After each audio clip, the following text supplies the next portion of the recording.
Boa tarde a todos. Meu nome é Leandro e é uma satisfação muito grande estar aqui com vocês. E eu gostaria de anunciar que esse projeto recebe recursos da Lei 195/2022 e o Ministério da Cultura e a Secretaria de Cultura do Estado é que apresentam o projeto A Saga de um Herói Negro em Quadrinhos. A Saga de um Herói Negro em Quadrinhos, ela vai apresentar a sessão de autógrafo, que é isso que nós estamos fazendo aqui hoje. Ela vai trazer para o município oficinas de contação de história, onde as crianças vão receber a versão ilustrada do livro que vocês estão recebendo hoje. E teremos também uma oficina de desenho, onde as crianças terão iniciação ao desenho, com também a distribuição do livro e da história em quadrinhos.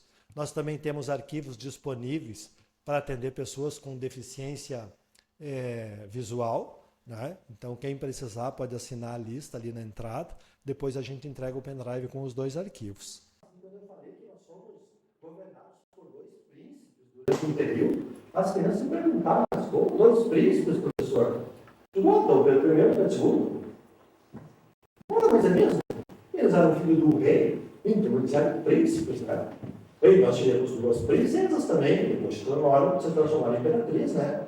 A primeira princesa Isabel, né? Que fez o que de importante na história, assim, lá, em 1888, né? Revoltou a escravidão no Brasil. Alguns que dizem que o Dom Pedro II foi viajar a propósito, mas isso não vem ao caso. O que importa é que ela aproveitou o momento só, já que o senhor vai viajar, eu vou assinar esse decreto. Já que eu poder ser imperatriz agora, como filha do imperador, e olha, foi uma coisa extremamente importante, né? Olá, boa tarde, seja bem-vindo. Eu já posso pegar o livro, por favor. Como é que é o nome? Como? Está passando uma lista de prazeres.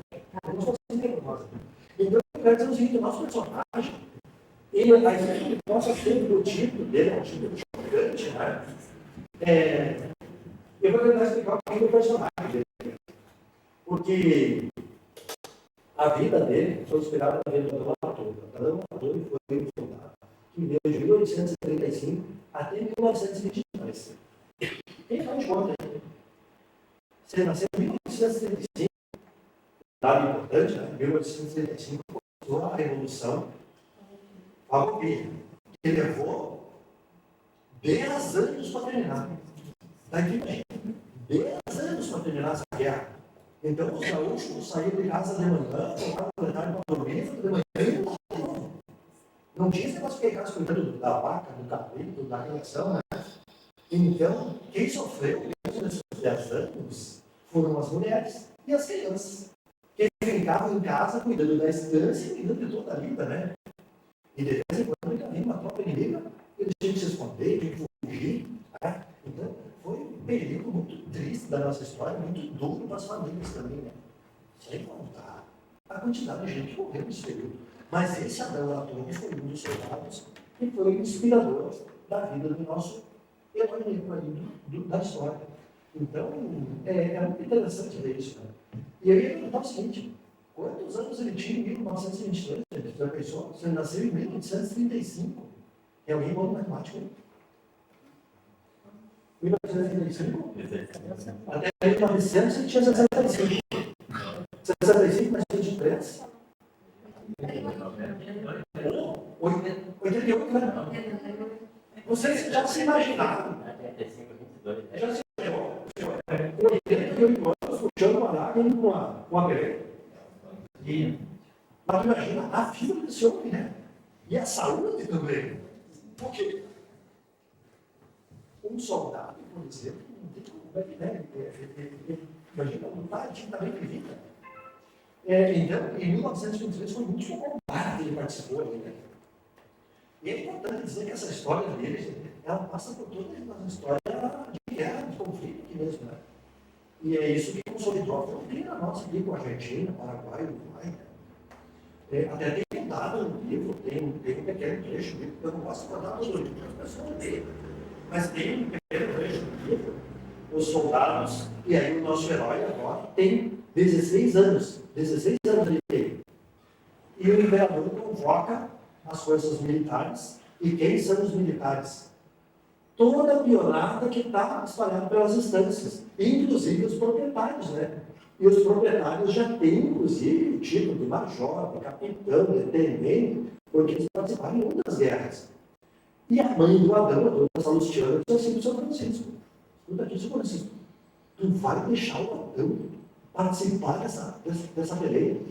E ele diz: não, ele tem 16 anos, ele vai comigo? Sim, mas quem garante? Tu não vai levar esse guri. Então dá uma briga no casal. Imagine quem é mãe aqui. Tá? Mas nós temos que nos colocar no contexto daquele tempo. Vocês vão levar meu filho para a luta. Mas vai você, seu. Não vou dizer uma palavrão, né? Seu infeliz, mas o meu filho vai ficar aqui. Um filho com 16 anos vai para a guerra. E o Francisco convence essa mocinha, não. Ele vai, porque eu vou estar lá para defender meu filho. E ele tem 2 irmãos, e os 2 irmãos dele são mais velhos e vão ficar com ele. E uma coisa interessante, os 2 irmãos do capitão Francisco, os 2 filhos do capitão Francisco, eu digo 2, porque na verdade o filho oficial dele é o Adão. Daí tem o Klaus e o Guinter, que são filhos adotivos do capitão Francisco. O capitão Francisco lutou na Revolução Farroupilha, e quando terminou a guerra, ele estava voltando para casa, imagina esse tempo todo, voltando para casa, passou na estância, e quando ele estava passando na estância, ele escuta de longe um choro de criança. E ele vai até o lugar onde está esse choro. Ele chega lá, tem um monte de feno, e debaixo desse feno, não tem só uma criança, tem 2 crianças. Os revolucionários argentinos passaram na estância, eles eram familiares de um assentamento, né, de imigração alemã, que estavam assentados lá perto de Pelotas. Durante o conflito, os inimigos passaram, mataram o casal, e um do casal, e eu não vai contar quem foi, conseguiu esconder essas crianças no meio do feno, e o capitão Francisco encontrou. E levou para casa. Então ele tem 2 filhos adotivos, que são 10 anos mais velhos do meu Adão, né? E que seguem lutando até 1923. Então é importante dizer também que tem, vou contar só um trechinho do livro, tá? Só um trechinho do livro. Tem um momento que eles são designados para servir no acampamento do Trilha. Você já ouviu falar nesse nome? É um nome, na verdade, é um militar determinado por Dom Pedro, né? Que os militares se instalassem no acampamento do Trilha. O acampamento do Trilha ficava ao lado do rio, à margem do rio Vacaria, que é aqui em São Gabriel. Né? Do outro lado é a Argentina. E a ordem do imperador era o seguinte: vocês acampem lá, e isso está registrado no ofício do imperador mesmo. Vocês acampem lá, depois vocês atravessem o rio e aniquilem o exército inimigo. Quer dizer, o imperador mandou invadir a Argentina. Só que os soldados não conseguiram fazer isso. E daí, no momento, eles estão assim, cavaram lá uma trincheira. Sabe o que é uma trincheira? Né? Um buraco na terra. 13 metros de largura. E a trincheira do trilha, você tinha 10 quilômetros de extensão. Então, vocês imaginam. Chuva, frio, vento, calor, sei lá como. E o pessoal, os militares, dentro do buraco. Claro que eles fizeram uma paliçada, né? Paliçada é uma cerca de madeira, né? Cortaram todas as árvores que tinham ao redor para poder se defender. E num desses conflitos, ali, o Adão está caído no chão, tá? Todo ensanguentado. O irmão dele do lado. Alguns corpos sobre eles. E o irmão dele diz o seguinte: nem me lembrei de chover, nem vi a chuva. E o Adão diz para ele: meu irmão, não choveu. Mas por que eu estou com fome já? E ele diz: a lama. Daí ele olha para a lama e o irmão dele diz o seguinte: olha a cor dessa lama, meu irmão. Ele olha e diz assim: o que é isso? Não é chuva. Diz, é o sangue dos valentes que morreram. Daí tu imagina a brutalidade desse momento, né? Tu está quase morto. E eles veem que a tropa inimiga se aproxima deles. Está vindo uma tropa inimiga, tocando o carro. E eles olham e percebem que são quem? O exército chimano. usam lenços brancos. E eles estavam no chão, choramingando. Olá, ele, na sua hora, tudo bom? Como é que é o nome? João. João, pega um livro aí depois do tio. Depois assim na lista, vou levar junto. Tá por eles. E daí, os dois se olham e dizem assim, bom, qual é que é o nosso destino agora? Eles estão vindo com o candeeiro, olhando um por um dos inimigos, dos soldados derrubados, para ver se está morto. Se não está morto, o que acontece comigo? Saca-se, tá?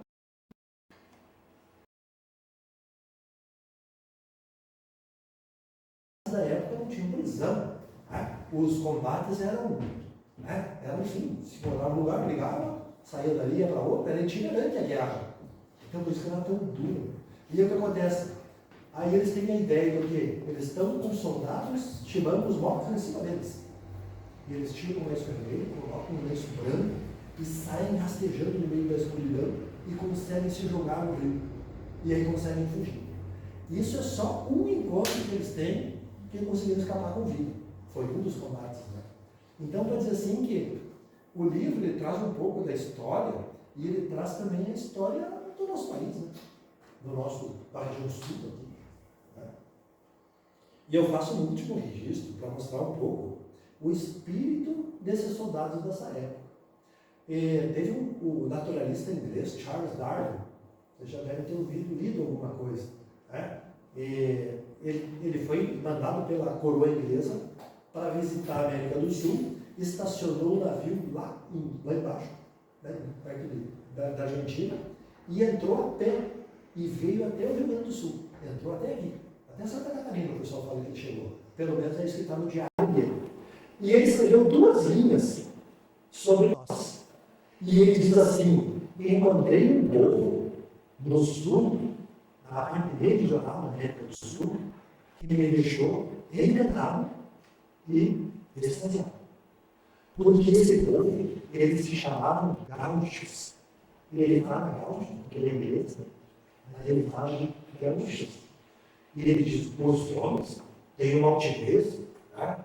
E uma postura, que são, na verdade, muito altivos. E carregam na cinta uma garrapada muito afiada. E aquele que olhar para uma das filhas deles, ou para uma das mulheres, com intenção de amor. É para já se saca para dar e desespera. Aí então estava gravando as pessoas. Entendeu? Não dava para fazer nenhuma brincadeira com esse povo, onde os homens brincavam muito sobre isso. Eram protegidos ao extremo. Então é importante isso que ele conheceu isso também, né? Dessa postura do gaúcho. E isso um pouco mostra, gente, o que estava na cabeça dos soldados dessa época. Fosse o ladrão, como soldado imperial, ou fosse os soldados republicanos. Né? Na cabeça deles estava o seguinte: cara, se tiver que lutar, nós vamos lutar nossa vida aqui. E não é assim que a gente fala, eu daria a minha vida. Mas aí tu pensa assim, eu daria a minha vida, alguma coisa assim, por uma ideia. Mas naquela época, sim. Oi, boa tarde. Como é que é o nome? Flávia, pega o livro, por favor. E depois já assina a lista de presença que está circulando. Eu só estou contando um pouquinho da história, meu nome é livro. Tá? Então, a bravura desses homens, eu sempre digo assim, esse pessoal que lutou nesse tempo, nesses 1800 para lá, eles eram como soldados vikings mesmo. Você sabe que o soldado viking tem uma coisa na cabeça, né? Deus me livre a morrer de doença. É uma humilhação. Ele queria morrer mesmo, encontrar um inimigo que fosse. Ah, beleza, Rui? Ele queria encontrar alguém na luta que pudesse matar ele.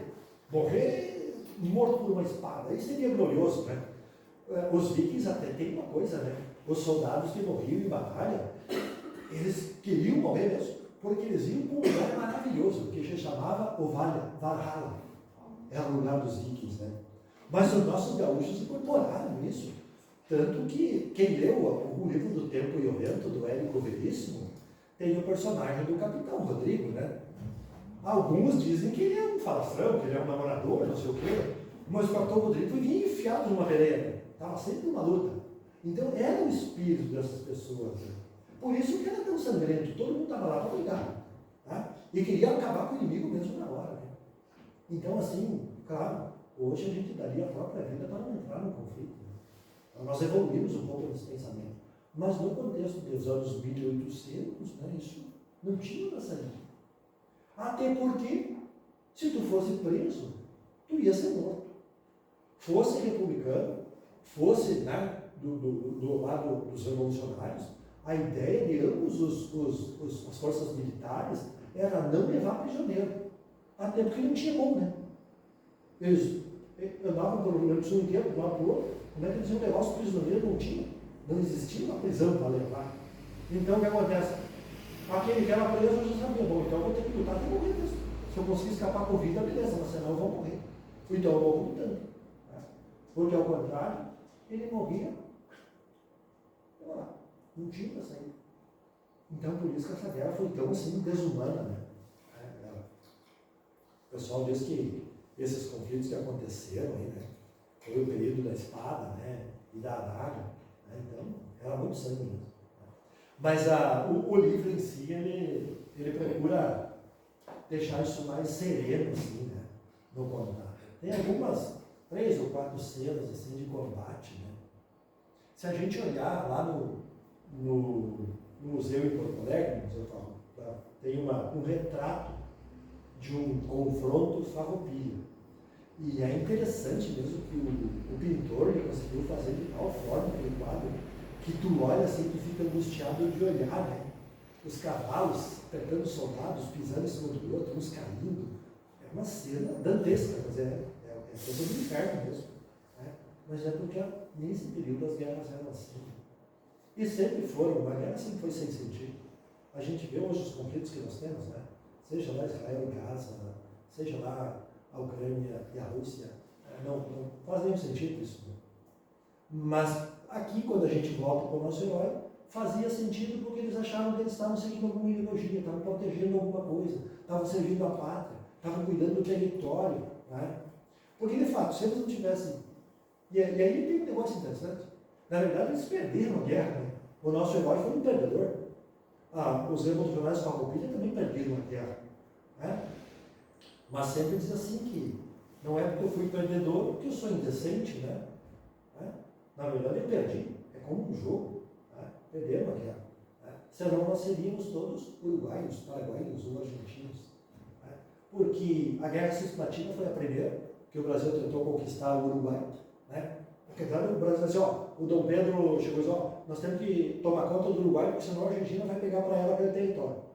E argentinos, não, peraí, eu estou lutando, mas eu quero o Uruguai e quero esse pedaço aí que vocês têm, que nós chamamos de Rio Grande do Sul. Então, provavelmente, se nós tivéssemos, né, perdido algum desses conflitos, o Rio Grande do Sul seria de outra nação, com certeza. O Brasil seria um pouco menor. Né? Então, o nosso herói passou por tudo isso. Então, eu tenho que agradecer a vocês por estarem aqui. Eu fico à disposição, né, dizendo que esse projeto, então, ele tem o financiamento do Procultura, né, da Secretaria de Cultura do Estado do Rio Grande do Sul, da Lei Paulo Gustavo, do Ministério da Cultura e do Governo Federal do Brasil. Por isso que a gente pode vir aqui e trazer isso para vocês e trazer isso para a comunidade. E é com muito orgulho que a gente faz isso.